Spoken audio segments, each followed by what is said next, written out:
3 सबसे फालतू life hacks देखने के लिए रेडी हो जाओ। नंबर 1, क्या हो अगर नॉर्थ कोरिया और इंडिया के बीच वॉर हो जाए तो इनमें से कौन जीतेगा? चलिए मिलिट्री कंपैरिजन करके पता करते हैं। नॉर्थ कोरिया का मिलिट्री बजट $3.6 बिलियन का है और वही इंडिया का $70.6 बिलियन, जो नॉर्थ कोरिया के मुकाबले बहुत ज्यादा है। मिलिट्रीज की बात करें तो नॉर्थ कोरिया के पास 12,80,000 एक्टिव पर्सनल है जो कि 4th रैंक पे आते हैं, और वही इंडिया में 14,55,550 एक्टिव पर्सनल है जो 2nd रैंक पे आते हैं। नॉर्थ कोरिया के पास टोटल 950 एयरक्राफ्ट है और इंडिया के पास 813 कॉम्बैट एयरक्राफ्ट। और बात करें टैंक्स की तो नॉर्थ कोरिया के पास 3500 टैंक्स है और इंडिया के पास 5,978 टैंक्स। न्यूक्लियर बॉम्ब्स जो नॉर्थ कोरिया के पास 30 से 40 ही हैं, लेकिन इंडिया के पास 156 न्यूक्लियर बॉम्ब्स हैं। देखा जाए तो नॉर्थ कोरिया के पास इंडिया के मुकाबले ज्यादा कुछ है नहीं, लेकिन तालियां होनी चाहिए इनके लिए। नंबर 2, इंडियन आर्मी में भर्ती से पहले जवानों को नंगे पैर लाल रंग पर चलने को क्यों कहा जाता है? क्योंकि इससे ये पता चलता है कि जवानों के पैर फ्लैट हैं या नॉर्मल। अगर पैर नॉर्मल होते हैं तो उनके निशान के बीच में थोड़ा खाली हिस्सा दिखता है, लेकिन फ्लैट पैर वालों का पूरा तलवा छप जाता है। आर्मी ऐसा इसलिए करती है क्योंकि पैर का आर्च हमारे शरीर को झटके से बचाता है।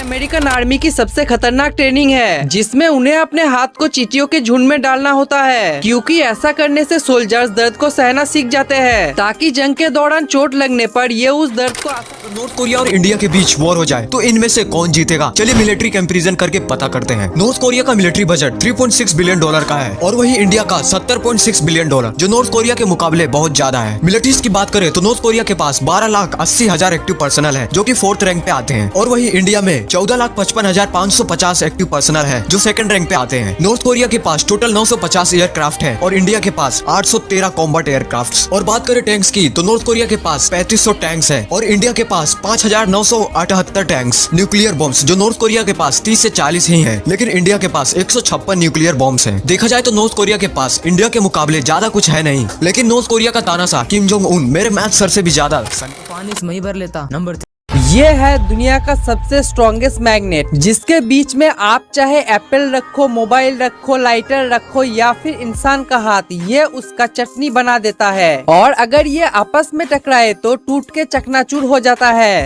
इस मैग्नेट का नाम है नियोडिमियम मैग्नेट, जो नॉर्मल मैग्नेट से इतना ज्यादा स्ट्रॉन्ग होता है कि एक नॉर्मल इंसान को भी उठा लेती है, और इसके आगे तो हाइड्रोलिक प्रेस भी अपना दम तोड़ देती है। लेकिन अगर आप इसे गलती से भी आग में डाल दोगे तो ये अपनी सभी मैग्नेटिक पावर को खोकर एक नॉर्मल अकेले पूरे यूरोप को टक्कर दे सकता है। कहाँ इंडिया एक कंट्री और वही यूरोप एक कॉन्टिनेंट, मतलब कंट्री वर्सेस कॉन्टिनेंट। वीडियो बहुत इंटरेस्टिंग है, लास्ट तक जरूर देखना। टोटल मिलिट्री में इंडिया के पास 25 लाख से भी ज्यादा टोटल मिलिट्री पर्सनल मौजूद है और वही यूरोप में 35 लाख से भी ज्यादा। लेकिन बात करें एक्टिव पर्सनल की तो आप सबको तो पता ही होगा कि इंडिया में 14,55,000 से भी ज्यादा एक्टिव पर्सनल मौजूद है और वही यूरोप में सिर्फ 13 लाख एक्टिव पर्सनल है। बात करते हैं एयर पावर की। इंडिया में टोटल एयरक्राफ्ट 2300 से भी ज्यादा है और वहीं यूरोप में 6000 से भी ज्यादा। इसमें फाइटर एयरक्राफ्ट की बात करें तो इंडिया में 560 से भी ज्यादा फाइटर एयरक्राफ्ट मौजूद है और वहीं यूरोप में 1500 से ज्यादा। लैंड पावर में इंडिया के पास 4700 से भी ज्यादा मैन बैटल टैंक्स मौजूद है और वहीं यूरोप में 5000 से भी ज्यादा। नेवल पावर में इंडिया के पास 2 एयरक्राफ्ट कैरियर और 10 डिस्ट्रॉयर शिप्स है और वहीं यूरोप में 6 एयरक्राफ्ट कैरियर और 20 डिस्ट्रॉयर शिप्स है। अगर आप इंडिया से हो